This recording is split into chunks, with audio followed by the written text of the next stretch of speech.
ZVL. Omroep ZVL. Omroep ZVL is vandaag in Hulst op de markt en wij hebben in Zeeuws-Vlaanderen al lentekriebels. Dat is stelling ZVL. Wij ook. Wij ook. We komen naar het zonnige Hulst voor te fietsen en te genieten van het mooie weer. En eerst een marktje meepakken, hier lekkere kaas komen kopen, om thuis nog na te genieten, op terras, in de zon. Dat klopt, ik heb daar zelf ook best wel veel zin in het mooie weer. Ik ga vaker wandelen, vaker fietsen, ik maak mijn huis schoon. Ik bloei er helemaal van op van het mooie weer. De mens wordt er heel vrolijk van. Absoluut. Ik kom net van het terras, heerlijk kopje koffie gedronken, lekker in het zonnetje.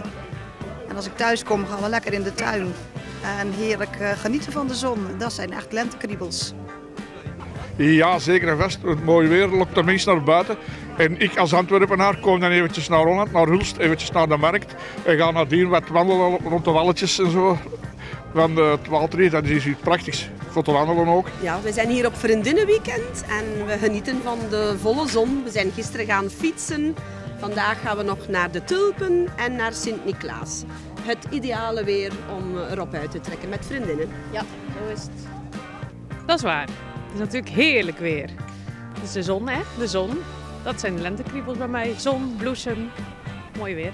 En waar leiden die lentekriebels toe? Wat doet u dan met de lente? De tuin opruimen en zorgen dat die zomer klaar staat. Dat je lekker buiten kan zitten als de zon echt schijnt. En een terrasje doen natuurlijk. En een terrasje doen natuurlijk, ja. Ja, voilà. Kopje koffie drinken. Ja, zeker. Iets lekkers gegeten. Kroketjes, niet uit de muur, maar uit het pannetje. Ja, heel lekker. Heel lekker. Heel lekker.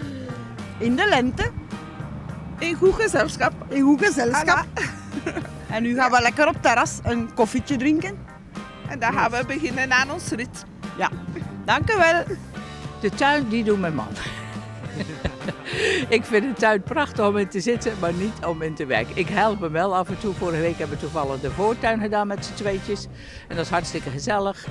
Dus, maar alleen nee. Maar ik zit er wel heel graag in. Dat dan weer wel.